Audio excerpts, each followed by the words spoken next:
Vou puxar um bonde assim, ó. É, tem gente que frequenta a igreja há 20 anos e não demonstra frutos de maturidade espiritual.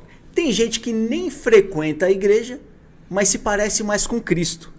O que é maturidade espiritual? Como você define? Boa, boa, boa. É uma boa forma de começar essa conversa. Bora, chega chegando. Chegando. Chegou no carrinho já aqui. É. Cara, é o seguinte,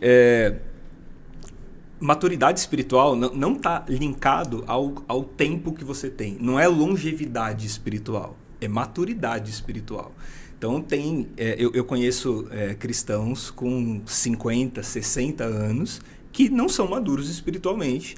E eu conheço pessoas que chegaram ontem e já conseguiram compreender coisas que outras pessoas têm mais dificuldade de compreender. Então não está linkado, não está conectado com longevidade. Então não importa o quanto tempo você caminhou.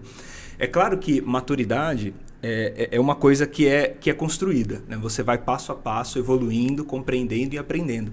Mas não está linkado a tempo. Quer ver uma coisa? Uma definição fácil assim. Um alface, ele leva 30 dias quando você planta, da semente até a colheita. 30 dias. Uma jaca leva 4 anos, da semente até o fruto. E o que é então maturidade? Maturidade não é o tempo, maturidade é o estado, é o estado que você atinge, que é um estado de plenitude. Então o alface leva 30 dias para atingir o seu estado de plenitude. A jaca leva 4 anos para atingir o seu estado de plenitude. E tá tudo bem, tá tudo certo, tudo dentro do seu tempo. Então não tem um tempo estabelecido. E aí a gente já começa quebrando uma barreira muito importante, que a gente acaba pensando que você precisa criar uma jornada de tempo, né? Então, eu cheguei na igreja, você precisa esperar, você fica 3 meses ali naquele lance ali, para você entender. Depois você tem que virar cooperador, depois você tem que virar diácono, depois você vira evangelista e vai indo. Quando você tiver uns 10, 15 anos ali, você está pensando em de repente assumir alguma condição de liderança, posição de liderança, porque a gente sempre imagina que isso é construído com tempo. E isso não é tempo. Pode ser um alface, 30 dias está pronto. Pode ser uma jaca, 4 anos está pronto. Depende. Muito interessante. Tem uma piada, eu vou lembrar que aquele comediante Patrick Maia, ele tem um lá chamado Piadas Crentes. E em determinado ponto ele fala assim... e se eu tivesse que ter uma contribuição de 25 anos e só faltou 2 para eu completar e eu larguei de mão? Entro no céu? Ah, uma pergunta louca. Porque aí tem uma armadilha. Uhum. Que assim, tem muita gente que está envolta na religiosidade de tempo de serviço, coloca isso entre aspas, e fica dando carteirada nos outros. Então, a gente pode... Não dá para pensar que a gente está falando de ser humano, né, Boni?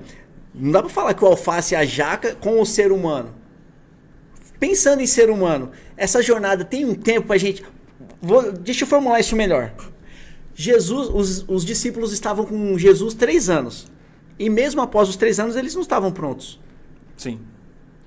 E a maturidade veio com... Como que é essa parada? Tem alguma coisa prática aí pra gente entender? Sinais. Qual o sinal, né? O sinal de uma pessoa que ela atingiu uma maturidade espiritual assim, que é visível, cara. É visível. Eu posso dizer pra você que eles estavam prontos? Eles estavam prontos, sim. Os discípulos estavam prontos. Eles tinham muito mais o que aprender.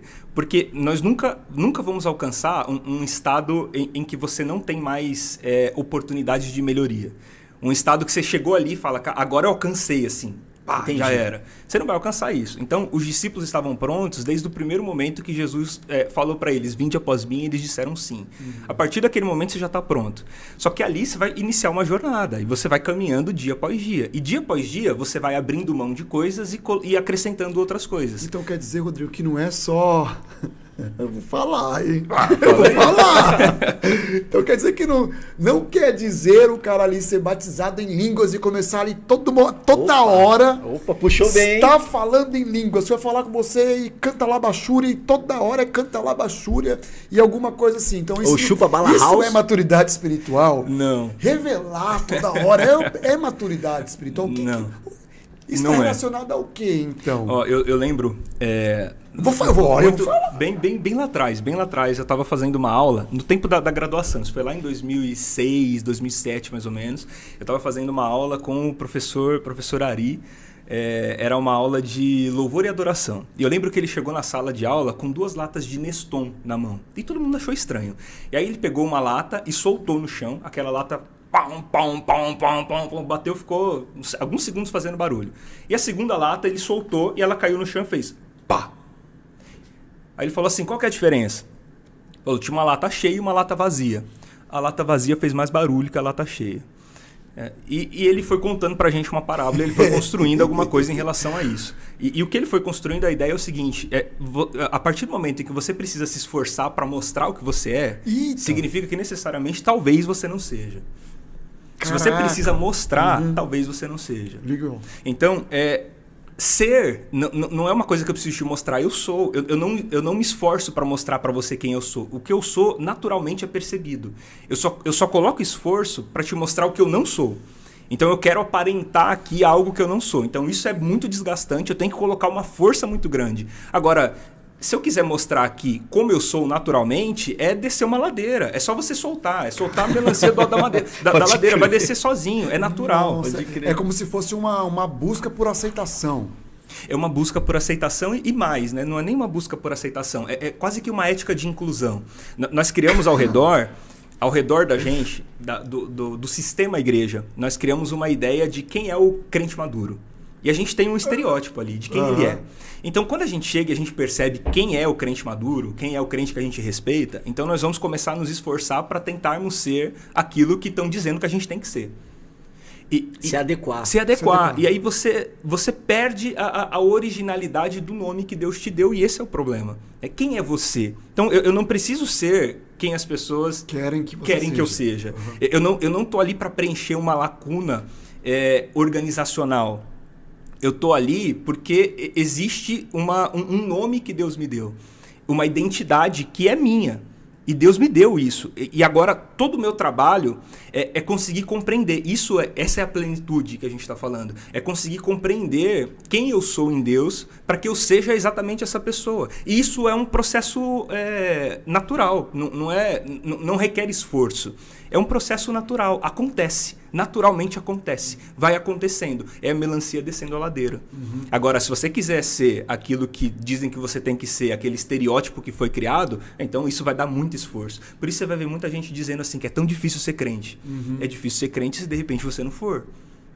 Porque se você for, não é difícil. É muito difícil ser o pastor Rodrigo. Difícil. É difícil porque tem uma expectativa sobre o pastor. É muito fácil ser o Rodrigo. Pode crer. Então, qual que é o meu papel? É mostrar para as pessoas quem é o Rodrigo. Para quebrar nelas o estigma de quem é o pastor Rodrigo. Porque o pastor é um fake. Não é o pastor Rodrigo. O pastor Rodrigo sou eu. É esse aqui, é esse cara mesmo. E eu não quero mostrar para você que eu sou diferente daquilo que eu sou e que eu estou preenchendo um papel. Então, quebrar esse estigma faz parte também.